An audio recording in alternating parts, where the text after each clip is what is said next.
दैव संचिताची जोड मिळाल्याने माझा जन्म एका मत्स्यहारी कुटुंबात झाला. गुलाबाला काटे असतात हे कळण्याआधी मला कर्लीतले काटे कसे पचवायचे हे कळायला लागलं. आमच्या घरात या परमेश्वराच्या प्रथमावताराचे अगदी भक्तिभावाने नित्य भजन, पूजन आणि सेवन होत असे. माझ्या एका मत्स्यगोत्री कवी मित्राची तर अंतिम इच्छा त्याची समाधी समुद्रात बांधावी अशी आहे. ज्या माशांवर मी आजन्म जगलो त्यांनी निदान एक दिवस तरी माझ्यावर जगावं हे वाक्य त्यानं मला काटे चुकवीत बांगडा खाताना ऐकवलं. पण मी मात्र असा पक्षपाती राहिलो नाही.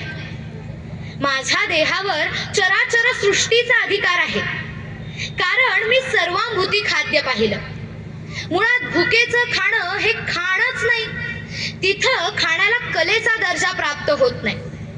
अहो, फुफ्फुसाला व्यायाम म्हणून कोणी गाईल तर तो गवैया नव्हे, आणि आरोग्याला चांगलं म्हणून कोणी खाईल तर तो खवय्या नव्हे. ज्यानं चौपाटीवरची हवा खाल्ली त्याने चौपाटी पाहिली पण अनुभवली नाही.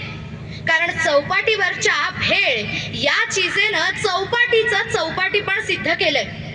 काही विचारी गृहिणी भेळ घरी करण्याचा विचार करतात, पण खरं सांगू का, भेळ आणि भजी या दोन्ही गोष्टी घरात करण्याचे पदार्थच नाहीत. बाकी मुंबईला कळालेला बटाटा मात्र पुण्याला काही कळला नाही. अहो, पुणेकरांनी तर तो बटाटा चक्क मध्यभागी चिरून त्याचा उपयोग उदबत्त्या टोचण्यासाठीच केला.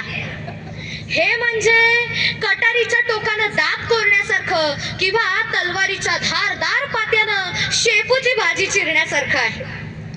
कंदमुळात बटाटा श्रेष्ठ. रताळा अगदीच वारकरी पंथातलं. मुळा शिजताना जवळ जाऊ नये, तो एकतर कच्चा खावा अगर डाळीत फेकावा. या बटाट्याचा सावत्र भाऊ म्हणजे कांदा.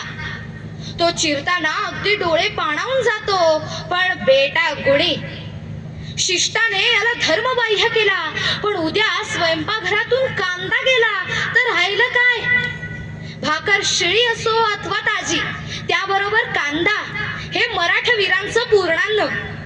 मला तर वाटतं असे 100 मावळे कांदा खाऊन अंगावर धावले असता नुसत्या त्यांच्या मुखश्वास गंधानेच मोगली फौजा चौफेर उधळल्या असाव्यात. उर्दू मध्ये कांद्याला प्याज हा मोहक शब्द, पण बटाट्याला मात्र आलू हा शब्द शोभत नाही. बटाटा असं म्हटल्यानंतर आपल्या डोळ्यासमोर जे टग्याचं चित्र उभं राहतं ते आलू या शब्दाने मात्र राहत नाही.